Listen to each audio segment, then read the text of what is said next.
मेरी तरह तुम भी कभी प्यार करके देखो ना।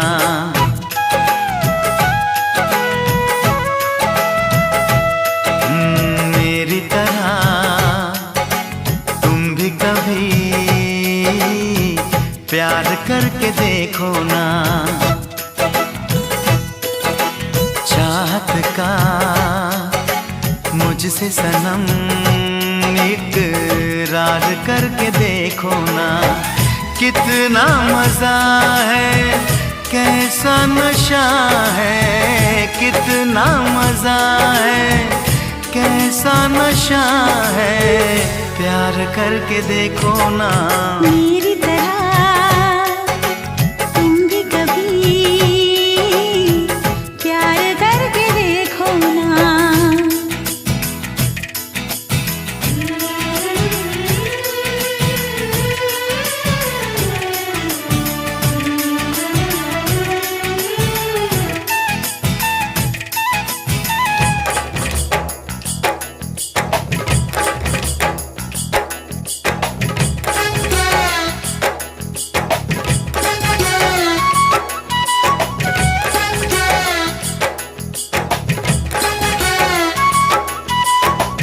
प्यार दिल का सपना है, प्यार तुझसे करना है। प्यार के रंगों से आज अपने दिल को रंगना है। आज तक जो कहना था आज तुझसे कहना है। दिल में अब छुपा ले तू, दिल में तेरे रहना है। दिल ने कहा है, दिल ने सुना है, दिल ने कहा है, दिल ने सुना है, प्यार करके देखो ना। मेरी तरह तुम भी कभी प्यार करके देखो ना। चाहत का मुझसे सनम इकरार करके देखो ना।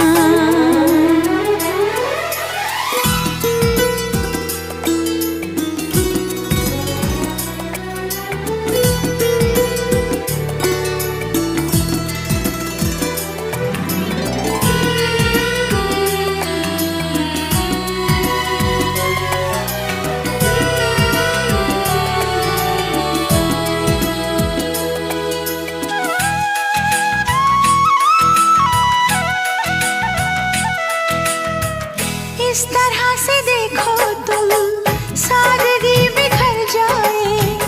आज मेरी आंखों से बेखुदी बिखर जाए। चांद जैसे मुखड़े पर चांदनी बिखर जाए। जिंदगी के चेहरे पर आशिकी बिखर जाए। तुमको पता है कितनी वफा है, तुमको पता है कितनी वफा है, प्यार करके देखो ना। मेरी तरह तुम भी कभी प्यार करके देखो ना। चाहत का मुझसे सनम इकरार करके देखो ना। कितना मजा है, कैसा नशा है, कितना मजा है, कैसा नशा है, प्यार करके देखो ना।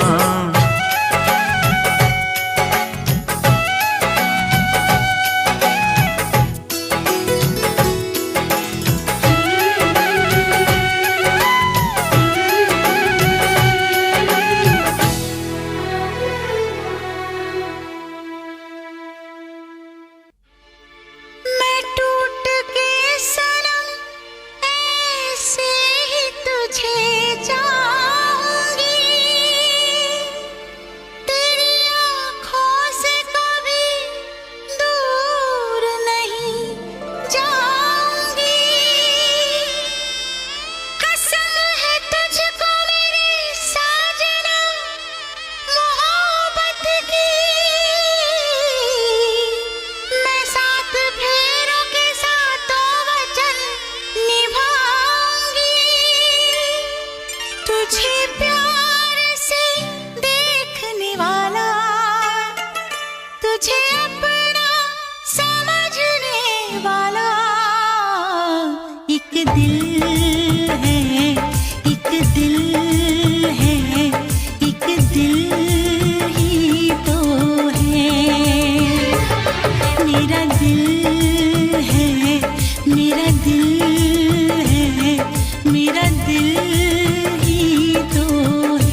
तुझे अपना समझने वाला एक दिल है, एक दिल है, एक दिल ही तो है। मेरा दिल है, मेरा दिल है, मेरा दिल ही तो है।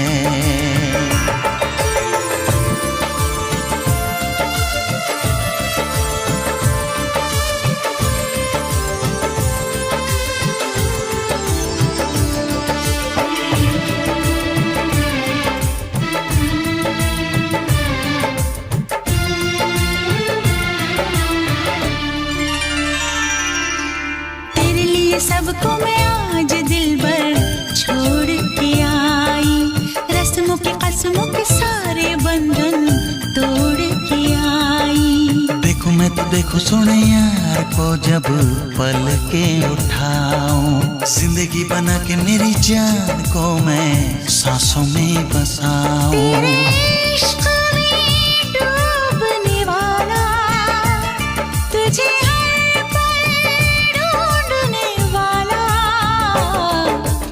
दिल है, एक दिल है, एक दिल ही तो है। मेरा दिल है, मेरा दिल है, मेरा दिल ही तो है।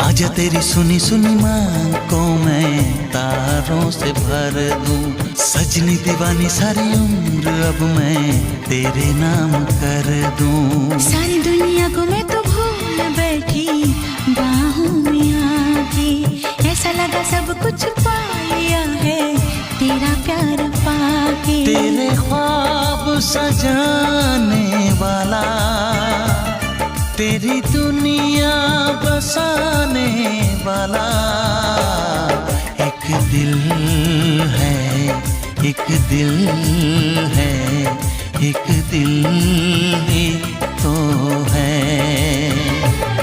मेरा दिल है, मेरा दिल है, हाँ दिल ही तो है। तुझे प्यार से देखने वाला, तुझे अपना समझने वाला एक दिल है, एक दिल है, एक दिल ही तो है।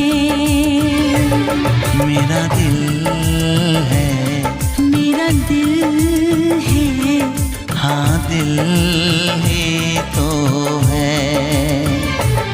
एक दिल है, मेरा दिल है, हाँ दिल ही तो है।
दिन छोड़ के मुझको जाएगा, लो गया दिल, दिल परदेसी हो गया, दिल, दिल परदेसी हो गया।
हमने देखे प्यार के सपने, हम दोनों हैं दुश्मन अपने, हम दोनों को नींद न आई, सारा जग सो गया, दिल, दिल परदेसी हो गया, दिल, दिल परदेसी हो गया। दिल का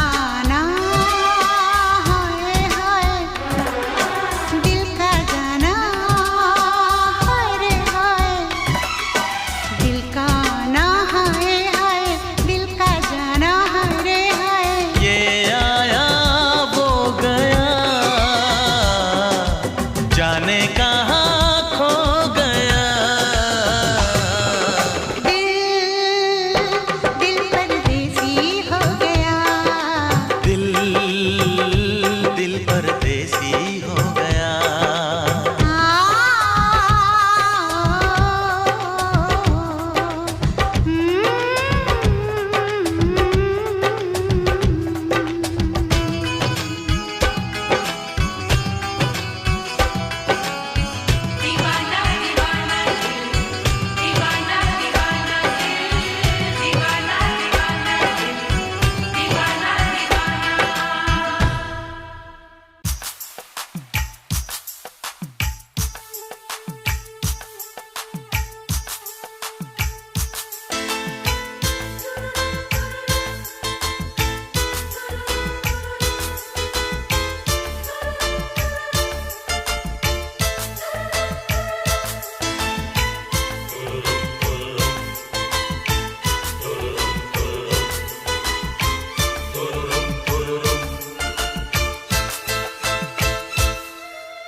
किसी रोज तुमसे मुलाकात होगी,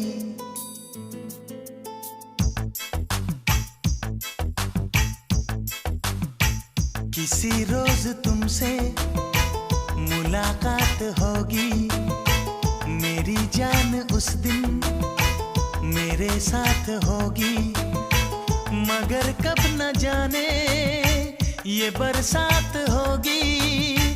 मेरा दिल है प्यासा, मेरा दिल अकेला, जरा तस्वीर से तू निकल के सामने आ, मेरी महबूबा, मेरी तकदीर है तू मचल के सामने आ, मेरी महबूबा, मेरी महबूबा, मेरी महबूबा, मेरी महबूबा, मेरी महबूबा, मेरी महबूबा, जरा तस्वीर से तू निकल के सामने आ, मेरी महबूबा।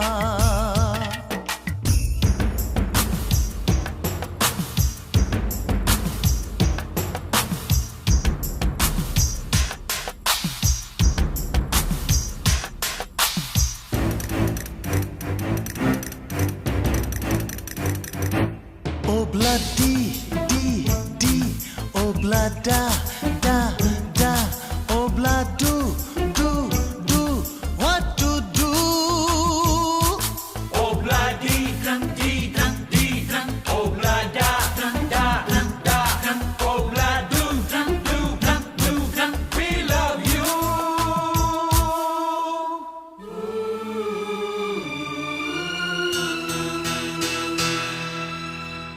नहीं याद कब से मगर मैं हूँ जब से मेरे दिल में तेरी मोहब्बत है तब से मैं शायर हूँ तेरा तू मेरी गजल है बड़ी बेकरारी मुझे आजकल है बड़ी बेकरारी मुझे आजकल है मुझे आजकल है जरा तस्वीर से तू निकल के सामने आ मेरी महबूबा मेरी महबूबा मेरी महबूबा मेरी महबूबा What if I told you the fire you've been running from is the very light meant to guide you? You've heard of Rumi's love, but do you know the man who lit the flame? Shams al-Din Muhammad, Binte Ali, Binte Malikdad Tabrisi. Truth isn't polite, and neither was Shams. He came to wake the sleeping hearts. His teachings may not comfort you, but they will awaken you and your soul. Eshq, the eternal divine love, made Shams so much one with God that it would be right to say he knew God through the most direct knowledge coming from God Almighty.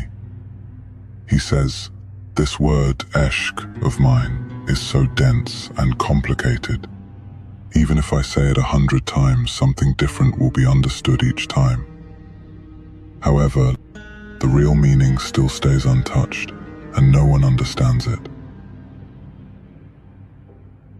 The veil of delusion.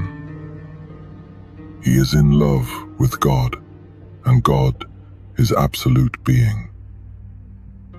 The God you believe in and worship is one that is created with your delusions and desires. Unless you attain his being, devoid of all restrictions, and exist in his existence. Those who attain the real being deny the God created by delusions. To them it is kufr, blasphemy.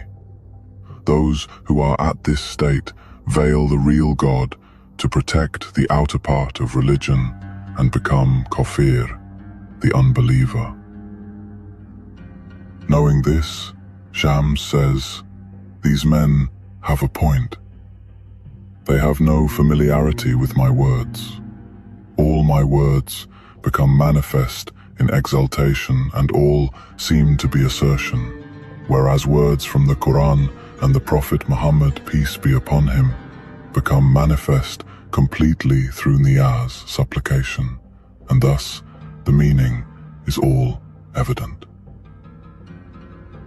He claims he is in love. Be fair now. If you were accepted by God and were really in love, then would these have been the words of someone accepted? Fire would have been blazing from your head to your toes. Nothing will burn Satan except fire from a God-man's love. All one's penances and asceticism will never tie Satan down. Instead, he will become stronger, because he is created by the fire of carnal desire. That fire can be extinguished only by the light. Only the perfect adept can extinguish the fire. The final surrender. Consider the meaning of this hadith. God created souls before bodies. Now if you assume that they were created 100,000 years before bodies, they still are a veil, something incidental or created. Clearly one must perform ablution to remove all defilements, so that one can begin to serve God and to pray. I do not know how the created and defiled can comprehend the pure and uncreated word kalam. Nay, one must live in the state of surrender, in an absolutely concealed way, so that one's mind is effaced and annihilated, and nothing is left. Then when one is annihilated in God, it is as though one's soul is saying, I am coming, saluting you. I find you alone. Everyone is busy with something and happy and pleased with it. Some are at the level of soul and are involved with that. Others are involved with their wisdom, some with their mind.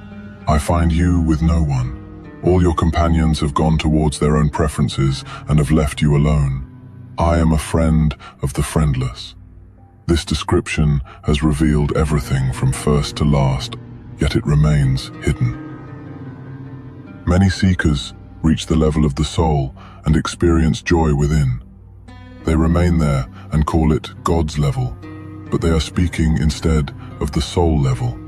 A seeker cannot leave that level unless God's grace or divine pull can reach him, or a man takes him in his bosom and pulls him from the level of the soul up to the level of God and says to him, Come, be a follower, for here you will find another gentle tale. Why have you remained there?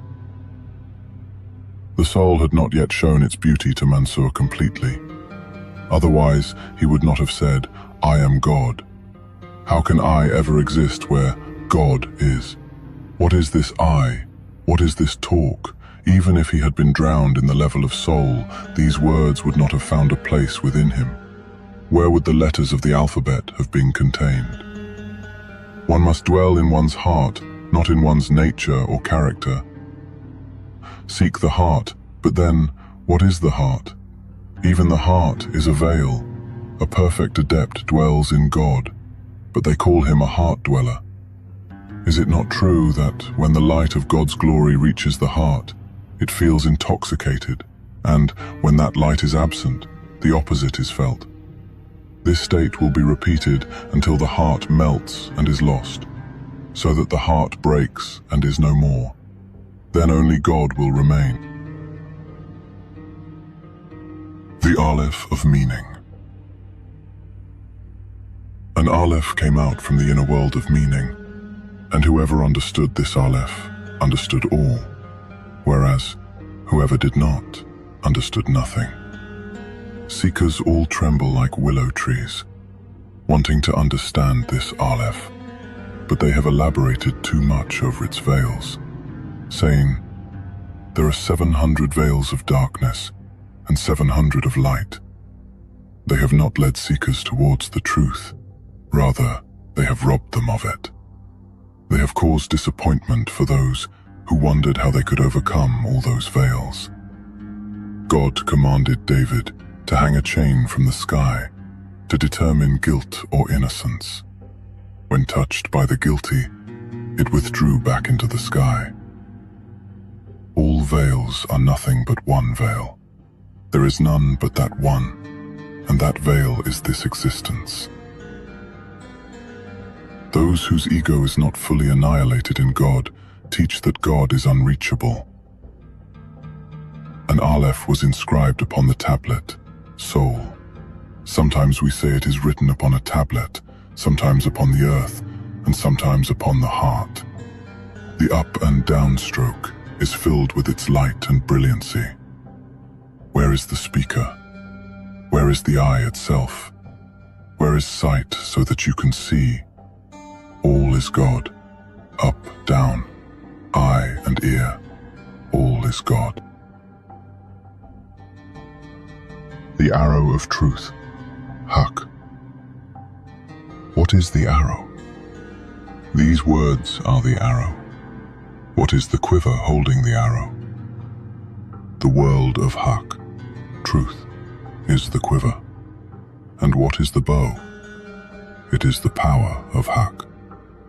There is no end to this arrow. Say that, if the sea becomes ink for a pen, it will run out before the Lord's words are finished. Lucky is he who is shot by this arrow.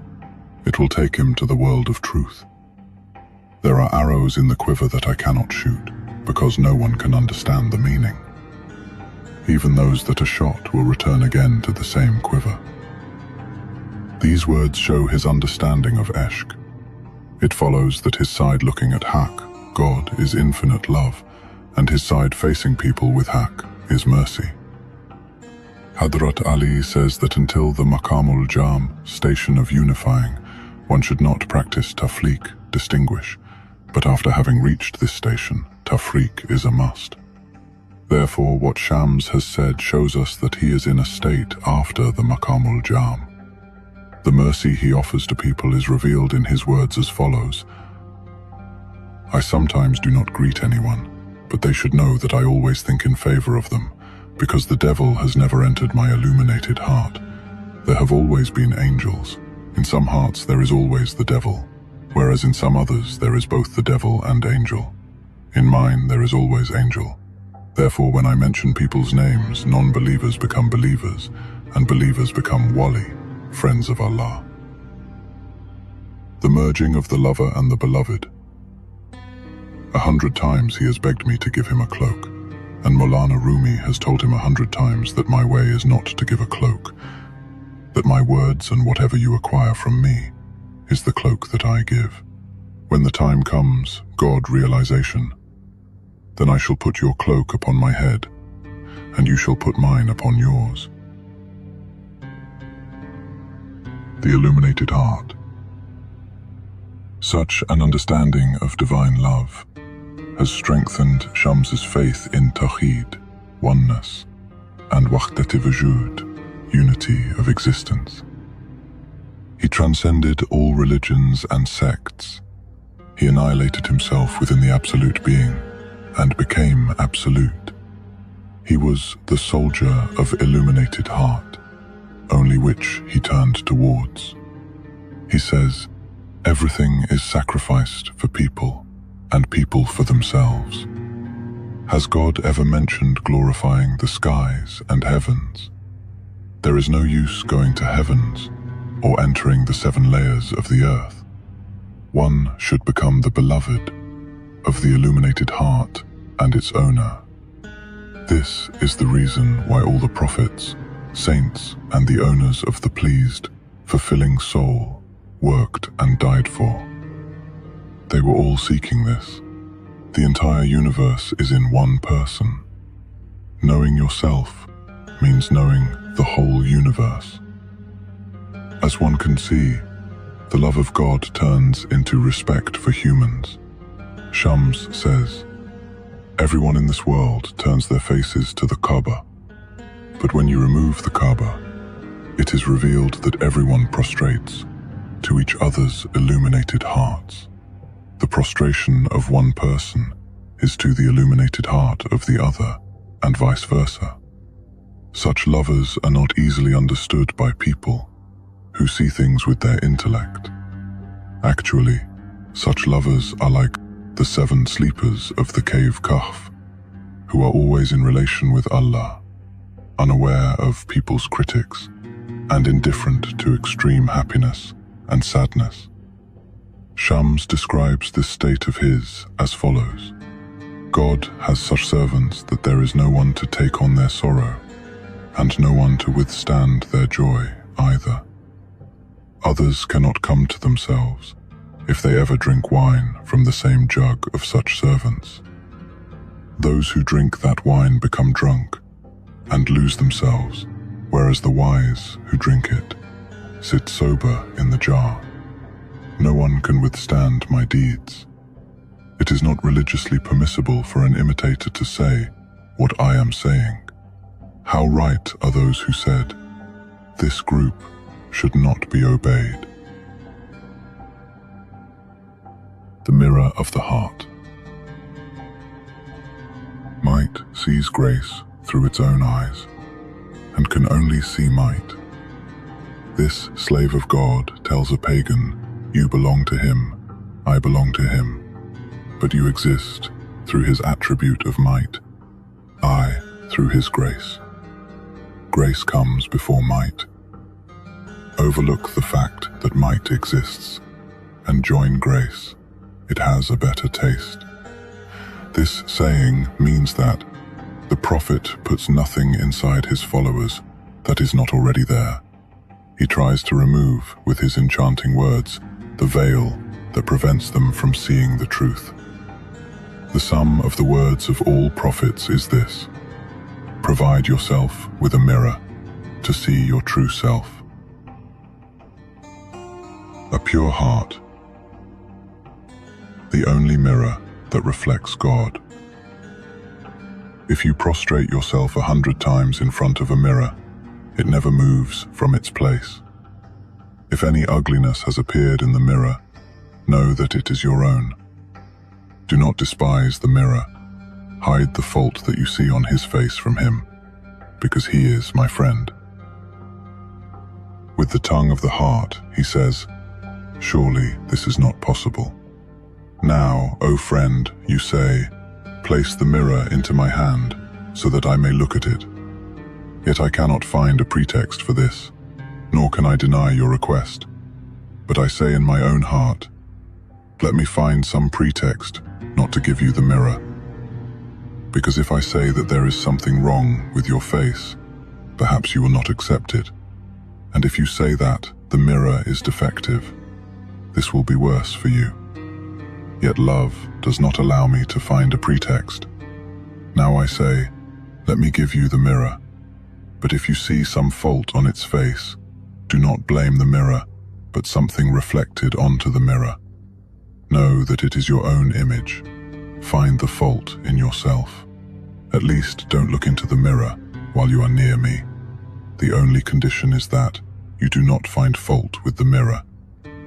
If you are unable to find the fault in yourself, at least find fault with me, as I am the owner of the mirror. Don't say the mirror is defective. The path of annihilation. The path runs in one of two ways, either through inner revelation, like that of saints, Awliya, and prophets, or by acquiring that knowledge through effort, endeavor, and purification of the mind. If not one of the two, what is left but hell? Believers are as if one. For this reason prophets say, O stranger, inform you are part of me. Why do you not know me? Come, you are a part. Do not be unaware of the whole. Come, get to know me. But the man answers, I would sooner kill myself. Neither do I want to know you, nor do I want to associate with you. In fact, the farther he advances in his apparent solitude, the more his thinking and imagination increases and stands right in front of him, blocking his progress. However, in the system of adherence or submission, the farther he advances, the more he experiences manifestation upon manifestation and truth upon truth. In the beginning, passion for God demands restlessness and traveling, although the soul has no particular place. Travel the inner path with a guide. If you miss the way by a few inches, then you will find yourself in the desert. It is just a few inches after Aksara that you will reach Konya. If you miss it, you will be in total wilderness. Look at the way and ask if this is the road. There are those who will mislead you, or there may be a thief. Try to discriminate and understand, because the road has many branches, one going this way, another that way. You are to keep to the right side. Once you reach Konya, then there is no longer any need for discrimination or thought. He is a fair king, and there, no one is cruel. No one. The Fortress of Oneness. One group speaks about mysticism eloquently, another poetically, and still another speaks in simple prose. Each is a part of the whole, and not the whole.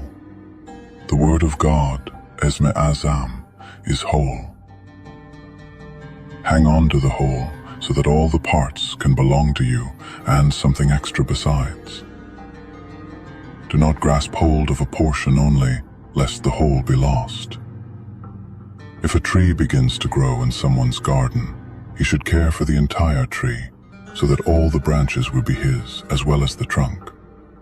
If he cares for just one branch, the rest will be lost, and there is a danger that even that branch may break and be lost, and that his time and life would be wasted.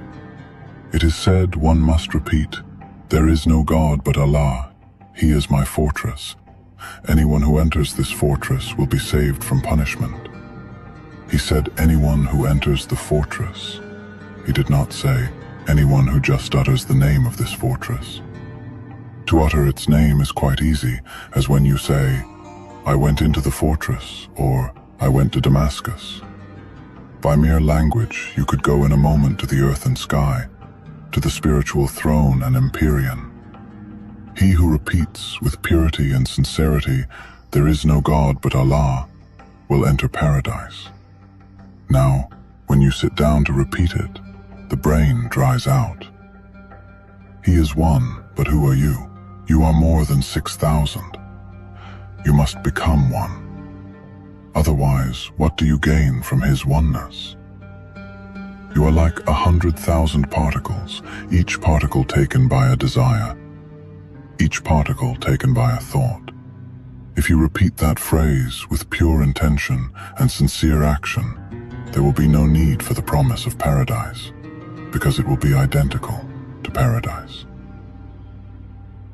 Someone is cutting the land to build, and someone else has come saying, "Why do you ruin this nice land?"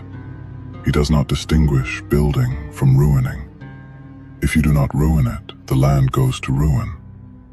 Is it not true that building hides beneath ruination? When a fortress is governed by an unruly or undisciplined person, it is necessary to destroy it. That action earns one a robe of honor. However, to renovate that fortress is sinful and treacherous. Once the fortress is taken out of the unruly one's hands, the king has entered and the king's banner erected. Then to destroy it would be treachery, and to renovate it a duty, devotion, and service. Rumi said, "Unless belief changes to heathenism, and heathenism into belief, not one of God's devotees rightfully becomes a Muslim." The final call. We are still not fit to talk. I wish we were fit to listen. One must concentrate fully on what one says and what one hears. The heart is sealed shut, the ears are sealed shut, and the tongue is sealed shut. A bit of the radiance, inner light, reaches man, but if he becomes more thankful, it will increase. With the tongue of your condition, in gratitude you say, "Show me things as they are." Shams to Rumi. One cannot give a discourse in front of a preacher any more than one can play music before a musician, unless one is a great master who is expressing a rare note. He is saying, if you did not know that such rare notes existed, now you do. If there has been no expansion for you, there will be, since you are facing us. Many openings are on the way. All will soon be visible. If you have not had much success, you will. For all the veils you face are from your own side. Many expansions are on the way. All God's dealings with his devotees are in equal measure to the devotee's action. Yet many sweet and pleasurable experiences are to come.